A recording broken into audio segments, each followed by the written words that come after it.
నమస్తే రమగారు. నమస్తే జయ. రమగారు, శ్రావణ మాసం అనగానే మనకి వరలక్ష్మి వ్రతం బాగా గుర్తొస్తుంది కదండీ! ఈ సంవత్సరం అసలు ఎప్పుడొచ్చింది? ఎలా జరుపుకోవాలి? విధి విధానం, వరలక్ష్మి వ్రతం యొక్క మహత్యం ఎన్ని విషయాలున్నాయో చూడండి మనకి. సాధారణంగా రెండో వారం వరలక్ష్మి వ్రతం వస్తూ మనకు కనపడుతుంది. అవును. అయితే వరలక్ష్మి వ్రత కథలో ప్రత్యేకంగా ఏం చెప్పబడిందంటే పౌర్ణమి ముందొచ్చే శుక్రవారం అని. సాధారణ మనం పూర్వకాలపు లెక్క అయితే మనం ఏం చెప్పుకుంటామంటే మూడో వారం, అంటే వ్రతమైన మరుసటి వారం పనికిరాదు పూజకి. మూడో వారం మురికి వారం అంటారు మన వైపు. ఓకే. మన ప్రాంతాల్లో అలాంటి మాట ఉంది. అలా ఏం లేదు, ప్రతి శుక్రవారము ప్రత్యేకమైందే. మీ మీ సొంత ఐడియాలు నా మీద ఇంపోజ్ చేయొద్దని చెప్తోంది లక్ష్మీదేవి. అంతే కదా. అంతేగా. కాకపోతే మనం పౌర్ణమినే లెక్క పెట్టుకోవాలి. ఎప్పుడు వస్తే దాని ముందున్న శుక్రవారం. కథలో ఉన్న వాక్యం అది, పౌర్ణమి ముందొచ్చే శుక్రవారం అని. పౌర్ణమి ముందొచ్చిన మూడో శుక్రవారం నాడు మనం వరలక్ష్మి వ్రతం జరుపుకుంటాం. అయితే సంవత్సరం అంతా మనం లక్ష్మీ పూజలు చేసుకుంటాం. నిత్య గౌరీ పూజ, శుక్రవార లక్ష్మీ పూజ అనేది ఒక నియమంగా మన ప్రాంతాల్లో కూడా స్పష్టంగానే కనపడుతుంది. దసరాల దీపావళి అప్పుడు కూడా మనం లక్ష్మీ పూజ చేస్తాం. దసరాల్లో మహాలక్ష్మి అవతారం వేస్తాం. అవును. కానీ ఈ ప్రత్యేక శ్రావణ మాసంలో మాత్రం వరలక్ష్మి వ్రతం అని ప్రత్యేకంగా చెప్తాం. ఓకే. ఇటువంటి మహాలక్ష్మి అష్టలక్ష్ముల్లో ఒక లక్ష్మి కాదు ఈమె. వరలక్ష్మిని. వరలక్ష్మే వరాలిచ్చే తల్లి. ఈ వరం ఎట్లా ఇస్తుంది? నువ్వు అడిగితే కాదు, నువ్వు బాగుంటే ఇస్తుంది, నువ్వు సరిగ్గా ఉంటే ఇస్తుంది. ఈ మన కథ ప్రకారం మనకు అదే కదా కనపడుతుంది. ఎవరైనా ఇప్పుడు చూడు, ముందున్న కథలు అన్నిట్లలో, అన్ని పురాణ గాథల్లోనూ లక్ష్మీదేవి కోసం తపస్సు చేసిన వాళ్ళు కనపడతారు. అవునండి కదా. తపస్సు చేసి లక్ష్మీదేవిని సాధ్యం చేసుకున్నటువంటి భృగు మహర్షి, ఇట్లా కొంతమందిని గురించి చెప్పుకుంటాం మనం. కొంతమంది ఇట్లా నాకు సంతానంగా నువ్వు పుట్టమని కోరుకున్న వాళ్ళు ఇలా మనకు కనిపిస్తారు. కానీ లక్ష్మీదేవి తనంతట తాను వచ్చినట్టుగా ఏ కథల్లో అయినా ఎక్కడైనా చూస్తామా మనం? ఎక్కడ చూడలేదు. ప్రయత్నం మీదే లక్ష్మి వస్తుంది. అయితే ప్రయత్నం లేకుండా ప్రత్యేకమైన విధానాలు కలిగి ఉన్న వాళ్ళని లక్ష్మీదేవి ఎలా అనుగ్రహిస్తుందో మనకి ఇది తెలియజేస్తుంది. దీనికి పూర్వగాథ మనం ఏం చెప్పుకుంటాం? వరలక్ష్మి వ్రతానికి చారుమతీదేవి, కుండినంబ అనే నగరము, అందులో చారుమతీదేవి అనే ఒక బ్రాహ్మణ స్త్రీ. ఆమె భర్తని అనుసరించి ఉండేది, బుద్ధిమంతురాలు, అత్తమామల్ని బాగా చూసుకునేది, వాళ్ళ ఇంటికి వచ్చిన చుట్టాలు పక్కాలను చూసేది, చుట్టుపక్కల వాళ్ళతో గొడవ పడేది కాదు. వాళ్ళ ఇంట్లో ఉన్న విధానం, పూజా విధానము, మర్యాద అతిక్రమణించకుండా చక్కగా సజావైన ప్రవర్తన కలిగి ఉండేది.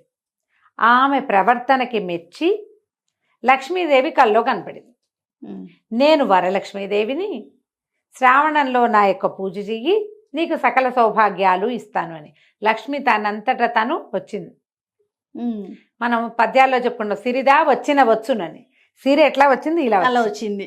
కళ వచ్చి వ్రతం చెయ్యి అని చెప్తే ఆమె పొద్దునే లేవగానే తన ఇంట్లో ఉన్న పెద్దవాళ్ళకి, తన భర్తకి, చుట్టుపక్కల వాళ్ళకి, కొంతమంది కార్తాంతికులు, ఈ కథల్ని స్వప్నాల్ని ఇది చేసి చెప్పగలిగే వాళ్ళని, ఏమిటి స్వప్నం, ఇది కళ యొక్క ఫలితం, స్వప్న ఫలితాలు చెప్పగలిగే వాళ్ళని అందరితోటి మాట్లాడితే వాళ్ళు ఏం చెప్పారు?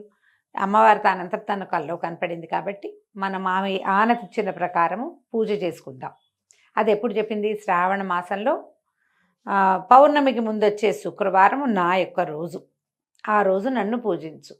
ఏమందరికీ చెప్పుకొని మా ఇంట్లో నేను పూజ చేసుకుంటా అని అనుకోకుండా చుట్టుపక్కల వాళ్ళందరినీ పిలిచి, ఇంకా చుట్టుపక్కలని కూడా పిలుచుకొని, ఎంతమందినో పిలిచి ఇంట్లో ఒక చక్కగా ఒక మండపం ఏర్పరిచి, పంచపల్లవాలతో కలశం ఏర్పరిచి, అంత ఆవు పెడతో అలిగి చక్కగా ముగ్గులు పెట్టి, ఎన్ని చెప్పారు వివరం, ఆవు పెడతో అలికారు, ముగ్గు పెట్టారు, మంచి ప్రదేశంలో ఒక మండప స్థాపన చేశారు, అందులో పంచపల్లవాలతో ఒక కలశం స్థాపించారు. సాంగంగా మన లక్ష్మీ పూజా విధానం అంటే శ్రీ సూక్త విధానంతో పూజ జరుపుకున్నారు. ఓకే. తర్వాత ఈ మండపానికి ప్రదక్షిణ చేశారు. ప్రదక్షిణ చేస్తుంటే ఒక్కొక్క ప్రదక్షిణకి ఒక్కొక్క సంపద చొప్పున ఈ ప్రదక్షిణం చేసే వాళ్ళందరికీ, ఇప్పుడు ఇందులో మళ్ళీ చూడు, ఎవరైతే కలొచ్చిందో చారుమతీదేవికి, ఆమెకు ఒక్కదానికే సౌభాగ్యం లభించిందని చెప్పట్లేదు. అవును. ఆమెతో పాటు ఆ వ్రతం చేసుకున్న వాళ్ళందరికీ చేతుల నిండా ఆభరణాలు కలిగినాయి, పాదాలకి బంగారు ఆభరణాలు, అన్ని గజ్జలు, మువ్వలు, పట్టీలు వచ్చేసినాయి.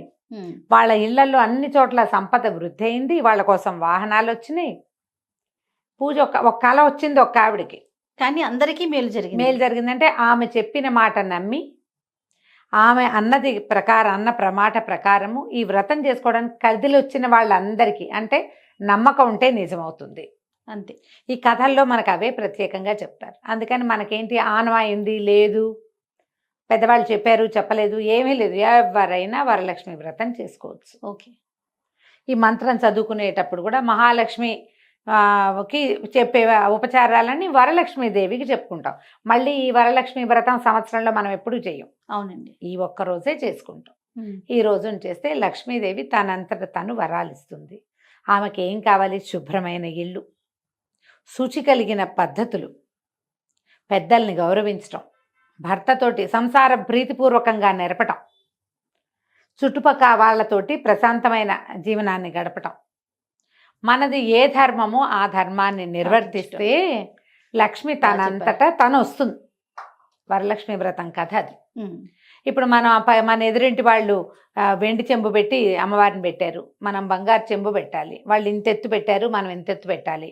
వాళ్ళు బ్లౌజ్ పీస్ తోటి చీర కట్టారు, మనం నిజ చీరతోటే కట్టాలి అని అలంకరణలు, ఇల్లంతా పువ్వులు, ఇల్లంతా ఏమిటో హడావిడి. ప్రతిసారి వాయినాల్లో ఇంకా ఘనంగా ఒకళ్ళు ఇచ్చిన దానికంటే ఘనంగా ఇవ్వడం అన్న సాంప్రదాయానికి మనము శ్రీకారం చుట్టి అటువైపే పరిగెడుతున్నాము. మిమ్మల్ని మీరు పరీక్షించుకోండి, మనం ఇలా చేస్తున్నామా అని. లక్ష్మీదేవికి అస్సలు నచ్చని విషయం పోటీ. ఆమెకు నచ్చదు. పోటీ పడితే ఆవిడకి ఇష్టం ఉండదు. నువ్వు పోటీ పడద్దు, నీ పని నువ్వు చేసుకో. నువ్వు ఎంతవరకు చేయగలవో అంతవరకు చేయి.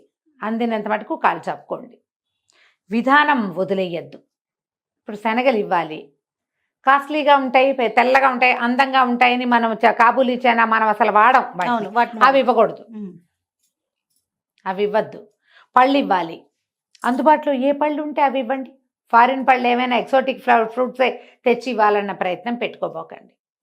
వస్త్ర విశేషం ఇస్తే మంచిదే. మీ శక్తి కొలది జాకెట్ మొక్క ఇచ్చినా మంచిదే, ఇవ్వకపోయినా పర్వాలా. చీరలు పెట్టాల్సిందే, లేకపోతే కుదరదు, వాళ్ళు బట్టలు చీరలు పెట్టారు, వాళ్ళకి బాగా వచ్చింది మనకు వస్తుంది, అట్లా అనుకోవద్దు. ఈ రకమైన ధోరణిలోకి వెళ్ళద్దు. శ్రద్ధ ముఖ్యం. శుభ్రంగా చక్కగా శుచిగా శుభ్రత పాటిస్తూ శ్రద్ధగా పూజ చేసుకోండి.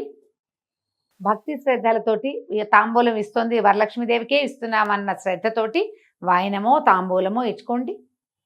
మీరు ఎంత శ్రద్ధగా చేస్తే ఫలితం అంత బాగుంటుంది. కథలో అదే చెప్పారు, మనం ఆ కథనే కదా ఫాలో అవుతాం. కాబట్టి ఈ ఆగస్టు 8వ తారీఖు 3వ శ్రావణ శుక్రవారం నాడు వరలక్ష్మి వ్రతాన్ని నిరభ్యంతరంగా చక్కగా శ్రద్ధగా జరుపుకోవచ్చు. నైవేద్యం విషయంలో ఏమైనా ప్రత్యేకమైన శ్రద్ధ తీసుకోవాలి? ఎలాంటి నైవేద్యం పెడతాం రమ్మగారు? సాధారణంగా అన్ని చోట్ల అందరూ కూడా 3 రకాలు లేదా 5 రకాలు లేదా 9 రకాలు 11 రకాలు 21 రకాలు కూడా నివేదనలు చేయొచ్చు. శక్తి కొలది మన ఓపికను బట్టి.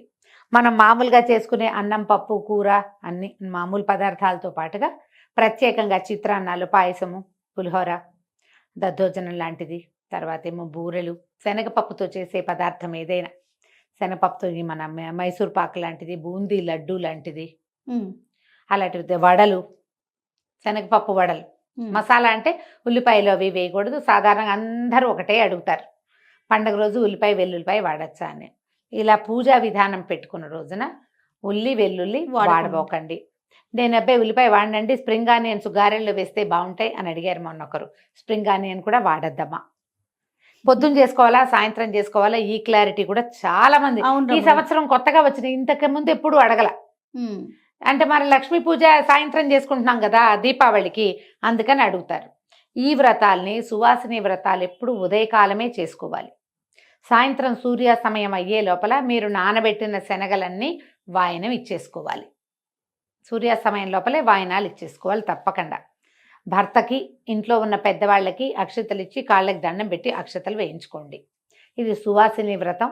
భర్తల అభివృద్ధి కోసమే మనం ఈ వ్రతం చేసుకుంటాం. మనకి సంసార జీవితం బాగుండాలని. మనతో పాటు సాధారణంగా భర్తలు పెద్దవాళ్ళే అయి ఉంటారు కదా, పెద్దవాడు అనుకునేది అక్షంతలు వేయించుకోండి. అక్షతలు వేయించుకోవటం ఇది నియమంగా చెయ్యండి. ఒకవేళ మనకి ఈ పూజ చేసుకోలేని పరిస్థితి ఏదైనా ఉంటే ముందు వారాల్లో లేదా తర్వాత వారంలో అయినా చేసుకోవచ్చు. కానీ ఈ రోజున చేస్తే ఉండే ఫలితం వేరేగా ఉంటుంది. ఎందుకంటే ఇప్పుడు పౌర్ణమికి ముందున్న శుక్రవారం అని ఎందుకు చెప్పారంటే, పౌర్ణమి ముందు ఉండేటువంటి గ్రహస్థితులు వేరు, పౌర్ణమి తర్వాత వేరుగా ఉంటాయి. అందుకని ఇలా చెప్పబడింది. దీనికి పెద్దగా ఉపవాస నియమం లేదు. పొద్దున ఏదో అవి రకరకాల పదార్థాలు చేసి ఘనంగా భోజనం చేస్తాం కాబట్టి సాయంకాలం తేలికపాటి అల్పాహారం తీసుకోండి. సువాసిని వ్రతం కాబట్టి పెద్దగా బ్రహ్మచర్యం మీద అంత గట్టి నియమం చెప్పట్లేదు. పెద్దవాళ్ళు ఎవరైనా మీ ఇంట్లో ఉండి కాదని అవునని అంటే మీ ఇంట్లో విధానాన్ని పాటించండి. మాలాగా ఎవరినైనా అడిగితే ఇదే చెప్తాను. దానికి అంత నియమం పెట్టు ఏకభుక్తం భూసైనం అవి ఇక్కడ కనపడవు, ఇక్కడ చెయ్యరు. మీ శక్తి అనుసారం చక్కగా తాంబూలం ఇచ్చుకోవచ్చు, పూజ చేసుకోవచ్చు. పువ్వులు, పళ్ళు, తమలపాకులు, తర్వాత రవికల బట్ట ఏదైనా బ్లౌజ్ పీసులు లాంటివి, తర్వాత ఆభరణాలు ఏవైనా గాజుల్లాని చెవులకి మెడకి ఏమైనా పెట్టుకునేవి అలాంటివి కూడా ఇవ్వచ్చు. కొబ్బరికాయలు ఏవైనా మనం వాయనం ఇచ్చుకోవచ్చు, ఖర్జూరాలు ఇచ్చుకోవచ్చు. వాయనం అని చెప్తున్నాం, తాంబూలం అనుకోండి. కనీసం ముగ్గురికైనా తాంబూలం వరలక్ష్మి వ్రతం పూజ చేసుకుంటే మాత్రం నేను పూజ చేస్తానండి ఎవరికి నేనేమి ఇవ్వను అంటే మీకు అలా ఇవ్వటం ఇష్టం లేకపోతే, ఒకవేళ అలాంటి వాళ్ళు ఉంటే ఎవరికైనా పళ్ళు, పువ్వులు ఏమైనా ఇవ్వండి. ఏదైనా ఇవ్వాలి. ఇవ్వడం అనేది నియమంగా పెట్టుకోండి. ఇది చేస్తే సరిపోతుంది. తర్వాత అమ్మవారికి పలానా కలర్ పువ్వులు ఏమైనా పెట్టాలి అలాంటి నియమం ఏమైనా ఉందా అమ్మగారు? అలాంటిది లక్ష్మీదేవికి ఆ నియమం ఏం చెప్పారు జయ. మనకి ఇప్పుడు చామంతులు విరివిగా దొరుకుతాయి, గులాబీలు దొరుకుతాయి, కొద్దిగా జాజి పూలు అవి దొరుకుతున్నాయి కదమ్మా. మాల కడతామా, ఓ మాల వేయటం, పువ్వులతోటి అలంకరించుకోవటం. మీరు ముఖము ప్రతిమ చేసి నీవే పెట్టుకునే వాళ్ళు కొంతమంది. ప్రతిమ లేదు, ఇప్పుడు మనకి వెండి ముఖాలు దొరుకుతున్నాయి, ఆ ముఖం పెట్టుకుని కొబ్బరికాయకి చిన్నగా వస్త్రం తోటి అలంకరించి ఒక స్వరూపాన్ని చేసుకోవచ్చు. పూర్వం నుంచి వచ్చిన పద్ధతి ఏంటంటే బంగారానికి పూజ చేసుకోవటం మన విధానంగా ఉంది జయ. కొత్త బంగారం కొనుక్కుని, ఒక కాసు కొనుక్కుని, కాసు లక్ష్మీదేవి అమ్మవారిగా పెట్టుకుని పసుపు ముద్దలో పెట్టడం, పూజ చేసుకోవటం. లేదా కొత్త బంగారం కొనలేదు, పాత బంగారాన్నే చక్కగా పాలతో పసుపు నీళ్ళతోటి కడిగి మనం ధరించిన ఆభరణమైనా సరే పనికొస్తుంది. అది కూడా మనం ధరించే ఆభరణాన్ని ముందు పాలతో కడగాలి.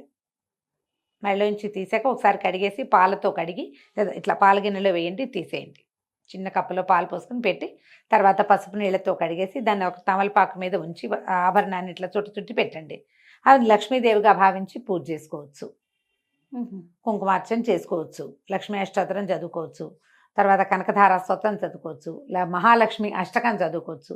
ఒకవేళ మీకు ఓపిక ఉండి చేతొస్తే చక్కగా అసలు లక్ష్మీ సహస్రనామం కూడా దొరుకుతుంది, సహస్రనామ పూజ కూడా చేసుకోవచ్చు. లక్షణంగా పువ్వులు ఉంటే చక్కగా పువ్వులతోటి అర్చన చేసుకోండి.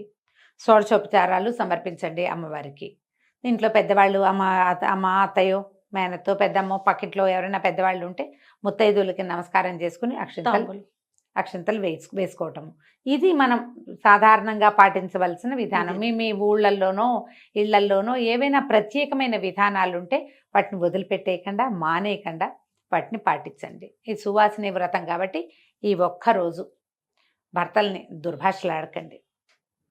మీకు కావలసినట్టుగా జరగకపోయినా సరే ఎంత జరిగితే అంతే అమ్మవారి వాళ్ళకి ఇచ్చిందని సరిపెట్టుకుని గొడవ పెట్టుకోకుండా చక్కగా వ్రతం పరిసమాప్తి చేసుకోండి. అలానే రమ్మగారు. నమస్తే. నమస్తే జయ.